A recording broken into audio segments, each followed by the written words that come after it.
హరే కృష్ణ కృష్ణ కృష్ణ హరే హరే హరే రామ రామ రామ హరే హరే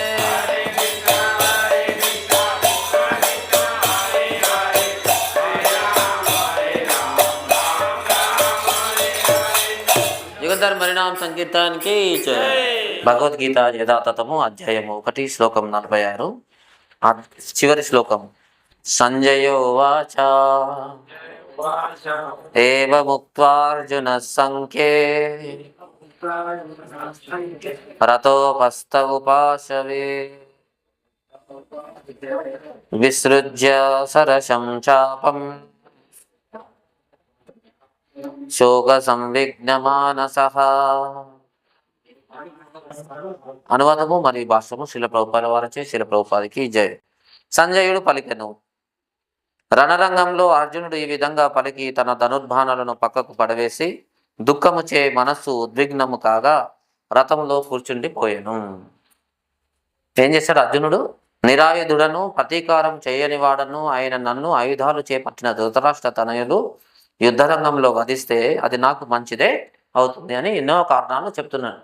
తను రణరంగంలో అర్జునుడు ఈ విధంగా పలికి తన ధనుర్బాణాలను పక్కకు పడవేసి దుఃఖముచే మనస్సు ఉద్విగ్నము కాగా రథంలో కూర్చుని పోయారు. ఎందుకు కూర్చున్నారు? చేసే యుద్ధము ఆయనకు తప్పు అనిపించింది అనమాట. మనకు తప్పు అనిపించిందంటే అది వదిలేస్తామా? చెప్పండి. మనకేదో అనిపించింది చెయ్యకూడదు, నాకు నచ్చలేదు అనిపించింది, వదిలేయాలి మాతయ్య? ఒకటి గురువు చెప్పారు మనకి ఈ సేవ మీరు చెయ్యండి అని, మనకు అంతగా అది నచ్చలేదు లేదా చేయాలని అనిపించలేదు, వదిలేయాలా? చేయాలి, ఖచ్చితంగా చేయాలి. భక్తి అంటే మనకు నచ్చితే చేసేది, నచ్చకపోతే వదిలేసేది కాదు. దాన్ని ఇంద్రియ తృప్తి అంటారు. నచ్చితే చేసింది, నచ్చకపోతే చేయదు, దాన్ని ఏమంటారు? ఇంద్రియ తృప్తి అంటారు, భక్తి అన్నారు. భాష్యము.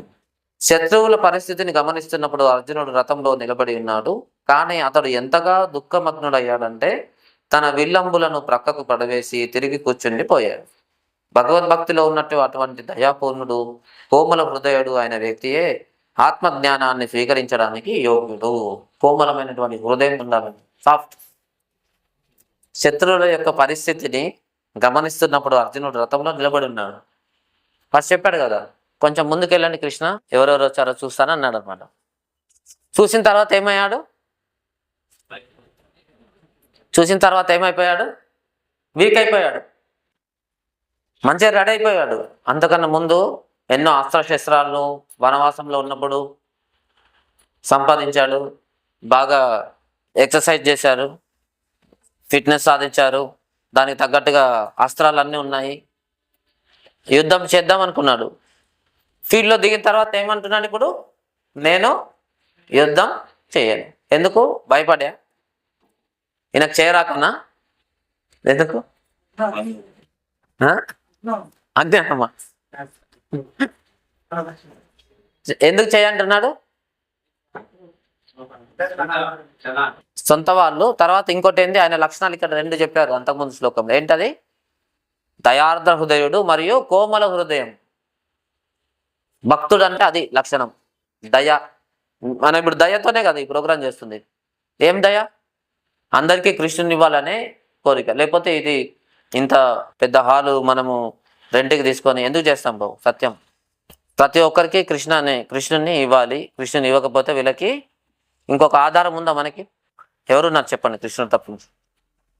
మన అమ్మ నాన్న వెళ్ళిపోతారు, మనం వెళ్ళిపోతాం, మన పిల్లలు మనను వదిలేసి ఇక్కడ ఉంటారు. మనం ఎప్పుడు ఉండేది జన్మలకి మన వెంట ఉండేది కృష్ణుడే కదా. ఆయన ఎప్పుడు వెంటుంటాడు కాబట్టి ఆయన ఇవ్వడానికి చేసే ప్రయత్నమే ఈ కార్యక్రమం, ఆదివారం సత్సంగం. సరే, అర్జునుడు ఎందుకు చేయన్నాడంటే నేను ఏమి తప్పు చేయలేదు, తర్వాత నేను యుద్ధం చేస్తాను కూడా నేను అనలేదు. కానీ వాళ్ళే ముందుకు వచ్చారు యుద్ధం చేయడానికి. వాళ్ళేదో తెలియక చేస్తున్న తప్పుకి నేను కూడా, ఆయన ఏదో తెలియక అన్నాడు, మనం అన్నాం అనుకోండి ఏమవుతుంది? గొడవ పెద్దగా అయిపోతుంది.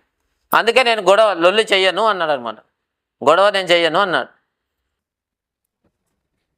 సో ఇది ఆయన చేస్తుంటే నువ్వు చేసేదాన్ని కాదు, నువ్వు అలా అనొద్దు. ఇది ధర్మాన్ని స్థాపించడం కోసం చేస్తున్నటువంటి యుద్ధము, కాబట్టి నువ్వు యుద్ధం చేయాలి అని ఎవరు చెప్పారు? కృష్ణుడు. అర్జునుడు ఫస్ట్ చేస్తా అన్నాడు, తర్వాత ఎదుటి వాళ్ళని చూసి చెయ్యి అంటున్నాడు. ఇప్పుడు మనకి ఏదైనా ఇబ్బంది వస్తే, మనకు నచ్చలేదు అనుకోండి, వస్తామా సెంటర్కి? మనమే ఏదైనా హర్ట్ అయ్యాము, ఏదో ప్రభు చేయమని అన్నారు, ఇట్లా కాదు ఇట్లా అని చెప్పారు, మనం ఏం చేస్తాం? టైంకి వస్తామా, లేట్ వస్తామా, అసలుకే రామా? చెప్ప అట్లా ఉండదు ప్రభుజీ. జపం చేసేటప్పుడే దాన్ని అధిగమించాలి. మన లోపల ఏదైతే వద్దు, లేకపోతే భక్తికి దూరం చేసి భక్తులకు దూరం చేసేది ఏదైతే ఉందో దాన్ని దేంతో జయించాలి మనం? హరే కృష్ణ మనం జపం చేసేటప్పుడే ఆ మనసుకి చెప్తూనే ఉండాలి. జపం అంటే మొన్న ఒక ప్రభు చెప్తున్నారు, పెద్ద ప్రభుజీ, ఆస్క్ కృష్ణ అనండి, కృష్ణకు పూచో అనండి, కృష్ణుని అడగడం. ఆస్క్ కృష్ణ అని వాళ్ళది ప్రోగ్రామ్ అనమాట. రోజు ఏం చేస్తారు తెలుసా? జపం. ఆస్క్ కృష్ణ అనేది ఒక కార్యక్రమం డైలీ జూమ్లో. అంటే కృష్ణ భగవాన్కు పూచిన, క్యా పూచిన, ఏం అడగాలి? మీ సేవ. హరే కృష్ణ అంటే ఏంటిది అర్థం? మీ సేవని ఇవ్వండి ఇవ్వండి అని ప్రతిరోజు అడగడం. మరి మనకి ఏదైనా అవగానే లేదా నచ్చకపోతే మనం వెంటనే ఏం చేస్తున్నాం? ఆ సేవని ఇవ్వండి ఇవ్వండి అని ప్రతిరోజు అడిగి ఆ సేవకి దూరం అయిపోతుంది. ఇప్పుడు ఇట్లా వినడం కూడా ఒక సేవ, శ్రవణం. అందుకే శ్రవణం అనేది సరిగా లేదనుకోండి, సేవ అనేది సరైన భావంతో కాదు. అందుకే ప్రతిరోజు వింటూనే ఉండాలి, ప్రతిరోజు వింటున్నారు. ఇక్కడ ప్రతిరోజు భగవద్గీత కానీ భాగవతం చదివే వాళ్ళు ఎవరు ఎంతమంది? చేతులు ఎత్తండి. ప్రతిరోజు ప్రభుపాద బుక్ సరే ప్రతిరోజు చదవాలి. ప్రభుపాద బుక్స్ చదవడం అంటే ప్రభుపాదతో ఫేస్ టు ఫేస్ మాట్లాడడం లాంటిది. చాలా చాలా ముఖ్యం ప్రభుజీ. మనకి ఇంప్రెషన్ లభిస్తుంది ప్రభుపాద బుక్స్ చదువుతూ ఉండి. సో మన బుద్ధికి శక్తి ఎప్పుడు వస్తుందంటే ప్రభుపాద బుక్స్ చదివినప్పుడు. మన మనసుకి నియంత్రణ ఎప్పుడు వస్తుందంటే మంత్రాన్ని జపిస్తున్నప్పుడు. మన పూర్తి దేహము ఇంద్రియాలు నియంత్రణలోకి ఎప్పుడు వస్తాయంటే కృష్ణ ప్రసాదం తీసుకోవడం, కృష్ణుని సేవించడం, హారతి, ఆయన సేవ చేసినప్పుడు నియంత్రణలోకి వస్తాయి. కాయేన మనసా బుద్ధ్యా కేవలై ఇంద్రియైరపి యోగిన కర్మ కుర్వంతి సంజ్ఞం త్యక్త్వాత్మ శుద్ధయే. భగవద్గీత శ్లోకం. ఒక భక్తుడు ఏం చేస్తాడంట అంటే, ఎవరు దేనికోసం వాడతాడు? ఆయనకి ఇచ్చిన ఈ దేహం అనండి. కాయేన మనసా బుద్ధ్యా కేవలై ఇంద్రియైరపి యోగిన కర్మ కుర్వంతి సంజ్ఞం త్యక్త్వాత్మ శుద్ధయే. చూసారా? శుద్ధి. కాయేన, కాయం అంటే ఏంటి? శరీరం. మనస అంటే మైండ్, మనస్సు. తర్వాత బుద్ధ్యా అంటే బుద్ధి. కాయేన మనసా బుద్ధ్యా కేవలై ఇంద్రియైరపి, ఇంద్రియాలు, జ్ఞానేంద్రియాలు, కర్మేంద్రియాలు, మనస్సు, మొత్తం 11. కేవలై ఇంద్రియైరపి యోగిన కర్మ కుర్వంతి. యోగి అంటే భక్తులు. కర్మ కుర్వంతి సేవలు చేస్తారు. ఎందుకోసం? సంజ్ఞం త్యక్త్వాత్మ శుద్ధయే. ఈ యొక్క మన చైతన్యాన్ని శుద్ధి చేసుకోవడం కోసం, మన చైతన్యాన్ని కృష్ణ చైతన్యం చేయడం కోసం. శుద్ధి అంటేనే కృష్ణుడు. అందుకే పరబ్రహ్మ పరంధామ పవిత్రం పరమం భవాన్ పురుషం శాశ్వతం దివ్యం ఆదిదేవం అజం విభుం అని అన్నాడు. అమ్మో, మీరు ఎవరి హృదయం అయితే పవిత్రమైందో వాళ్ళు ఇచ్చే గైడెన్స్ పవిత్రంగా ఉంటుంది కదా, పర్ఫెక్ట్గా ఉంటుంది కదా. అప్పుడు అమ్మయ్య, నా డౌట్స్ అన్నీ వెళ్ళిపోయాయి, నేను దేహ సంబంధంతోనో ఇంకేదో రక్త సంబంధంతో చూశాను, ఆత్మ సంబంధికంగా చూడలేదు, లేదా కృష్ణ సంబంధం.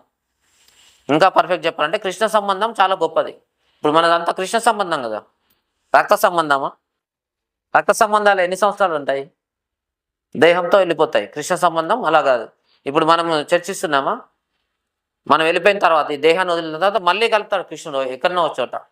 ఎక్కడో ఒక చోట భక్తులతో కల్పిస్తాడు. అది కృష్ణ సంబంధంలో ఉన్న గొప్ప సువర్ణ అవకాశం, అంటే వరం. కృష్ణ భక్తి చేయడం ద్వారా. సో ఈరోజు శ్లోకం నుంచి మనం ఏంటంటే కోమల భక్తులు అంటే కోమల సాఫ్ట్.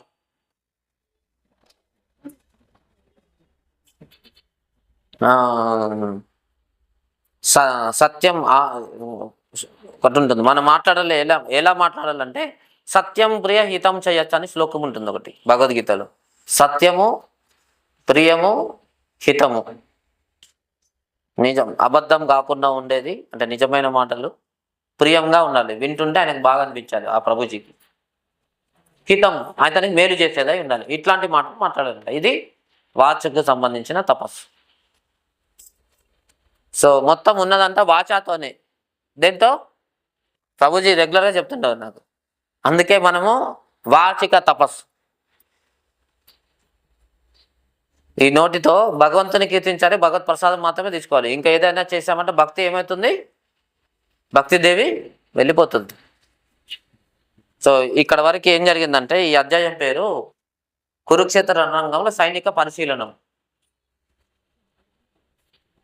మనం కూడా ఒక్కొక్కసారి మన చిన్న పిల్లల్లో చాలా క్లోజెస్ట్ రిలేటివ్స్, సన్నిహితమైనటువంటి బంధువులు వచ్చినప్పుడు మన లోపల వాళ్ళని తలుచుకున్నప్పుడు, లేకపోతే వాళ్ళు వెళ్ళిపోయిన గడియలు తలుచుకున్నప్పుడు మనం వీక్ అయిపోతాం.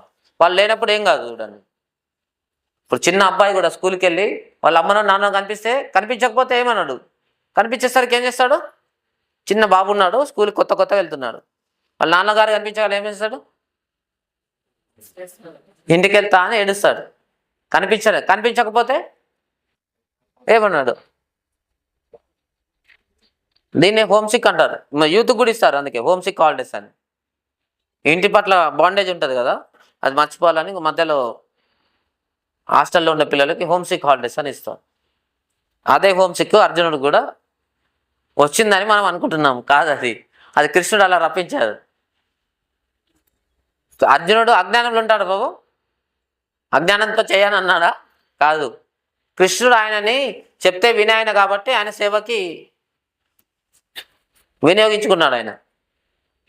ఇప్పుడు మనమంతా కూడా ఇక్కడ కూర్చొని వినగలుగుతున్నామంటే అదంతా మన గురువులు, ఆచార్యులు, మన పెద్దవాళ్ళు, మన అమ్మ నాన్నల యొక్క ఆశీర్వాదం. ఊరికే మనం ఇక్కడ కూర్చోలేము. ఫోన్ వస్తుంది వెంటనే, అర్జెంట్ ఆర్డర్ ఆజావ్ అని వస్తుంది.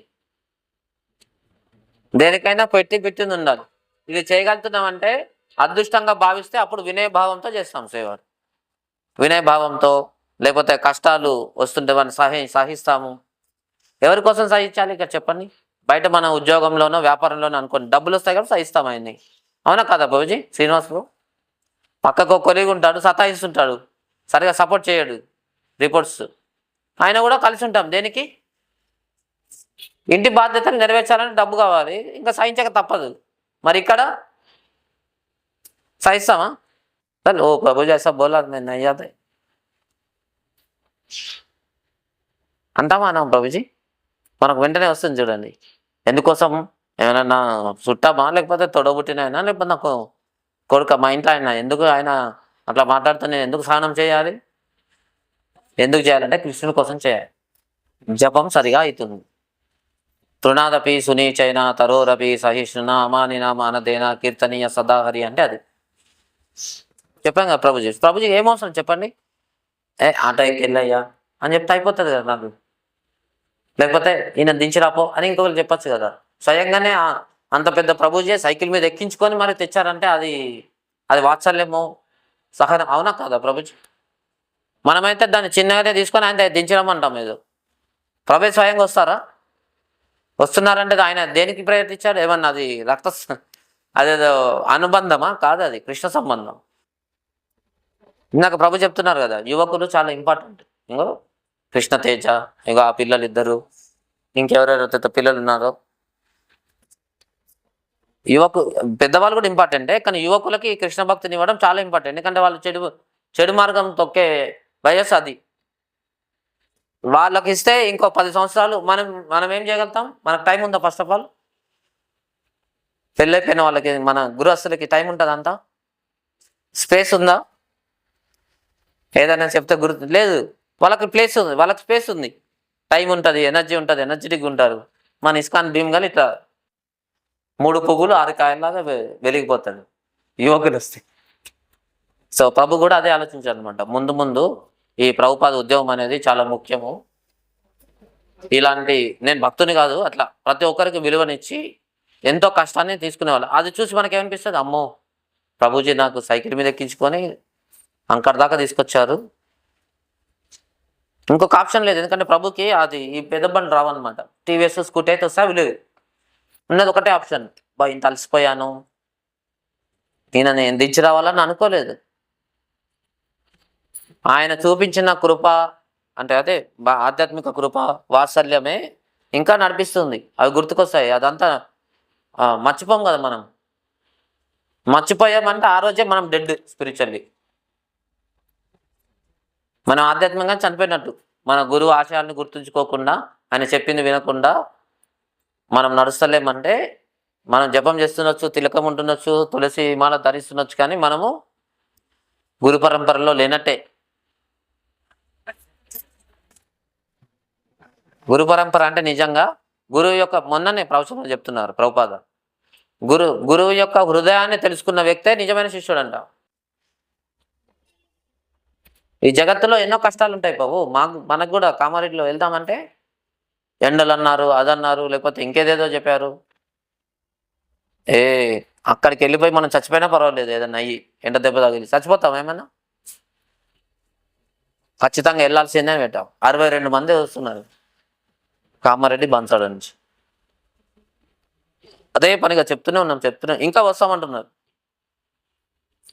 సో మనం చేయాల్సిందంతా గురువుకు కనెక్ట్ చేయడం. ఇప్పుడు మనది యువ ప్రచార కేంద్రం ఉండేది ప్రభుజీది, మహావనం అని.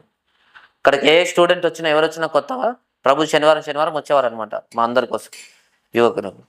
ఆ కొత్త వాళ్ళని ప్రభుకి పరిచయం చేసి కనెక్ట్ చేసేవారు. మన దగ్గర ఏముంది? మన దగ్గర అంత ప్యూరిటీ ఉందా చెప్పండి బాబు? మనం అంత గొప్ప సేవకులమా? భక్తి ఉందా మన దగ్గర? ఎంత ప్యూరిటీ ఉంది చెప్పండి? ఎంత పర్సెంటేజ్ ఉంది? మనం ఎంతమందిని ప్రభావితం చేయగలుగుతున్నాము? మనలో అసలు ఏం లేదు. మనం ఉన్నదాల్లో ఒకటి ఏంటంటే, గురువు చెప్పింది వినే లక్షణం ఉంటే అదే మనల్ని తీసుకెళ్ళింది, అంతే. మన దగ్గర ఏ అర్హత లేదు, ఒకటే ఉంది. ఏంది? నేను గురువు చెప్పింది వింటాను, ఆయన చెప్పింది ఆచరిస్తా అనే అదే ఒక్క ఆ అర్హతనే మనకు భక్తునికి యోగ్యుని చేసింది మనకి. అంతకు మించి నాకైతే ఏమి యోగ్యత లేదు. భగవద్గీతని చెప్పేంతటి స్థాయి అపో చాలా సకల వేద సారాంశం ఇది. హరే కృష్ణ. ఎక్కువసేపు క్రాస్ అయిపోయింది, ఏమనుకోవద్దు. మీకు ఏమైనా ప్రశ్నలు ఉంటే అడగండి. సో ఇది మనము ఎప్పుడు కూడా మన ప్రచారంలో కూడా ఎన్నో జరుగుతుంటాయి. అంటే హెచ్చు తగ్గులు, కష్టాలు వస్తాయి. దానికి ఏమి హృదయ వీక్ అయిపోకూడదు. భక్తుడు అంటే కోమల హృదయుడే. అంత మాత్రాన భక్తిలో వచ్చే ఆటంకాలని చూసి వెనుదిరిగి భయపడకూడదు. ఉత్సాహాత్ నిశ్చయాత్ ధైర్యాత్ తత్తత్ కర్మ ప్రవర్తన. ఉత్సాహం అనండి. ఎవరు ఉత్సాహం? హరే ఉత్సాహం, నిశ్చయం. నిశ్చయం అంటే డిటర్మినేషన్. అంటే ఒకసారి అనుకున్నామా ఖచ్చితంగా చేయాల్సిందే. ధైర్యము, ఉత్సాహము, నిశ్చయం, ధైర్యం, ఈ 3 చాలా ముఖ్యమైనవి. ఇవి ఎక్కడి నుంచి వస్తాయి? మనకి గురువు నుంచి వస్తాయి. మనకు కృష్ణుని సేవించే అర్హత లేదు తెలుసా? కృష్ణుని కనీసం చూడగలిగిందా అర్జునుడు? మరి మనం సేవ చేయగలుగుతామా? చూడడం ఈజా, సేవ చేయడమా? ఏది ఈజీ? కళ్ళతో ఉట్టిగా చూడలేకపోయాను. మనం అనుకుంటాం మేము సేవ చేస్తున్నాం, నేను పువ్వులు అల్లాను, నేను నా భోగు పెట్టకపోతే ఆయన తినలేడు అనుకుంటున్నాం. మనకంత లేదు ప్రభుజీ అర్హత. అందుకే మన గౌడీ వైష్ణవ సాంప్రదాయంలో మొదట గురువుల అనుమతితోనే వారికి సేవ. గురువు చాలా చాలా ముఖ్యం ప్రభుజీ. ప్రామాణిక గురువు ఏదో స్వీయ ప్రతిష్ట, పేరు, వాంఛల కోసం చేసేవారు కాదు. ప్రామాణిక గురువు అంటే శాస్త్రాన్ని తూచా తప్పకుండా తన శక్తి మేరకు ఆచరించే వ్యక్తి, శాస్త్రాధారంగా మాత్రమే భగవంతుని గురించినటువంటి విషయాన్ని చెప్పే వ్యక్తి, గురు పరంపరని ఆదేశాలని ఖచ్చితంగా పాటించే వ్యక్తి. ఇది ఇంకా ముఖ్యం చాలా. గురు పరంపర అంటే మనకి ఉన్నారు కదా పైన శివానంద ప్రభుజీ, సిద్ధవల్లం ప్రభు, ఆ పైన శ్రీరామ్ ప్రభుజీ, హరికీర్తన కృష్ణ బోలో హరే కృష్ణ కృష్ణ కృష్ణ హరే హరే హరే రామ హరే రామ రామ రామ హరే హరే.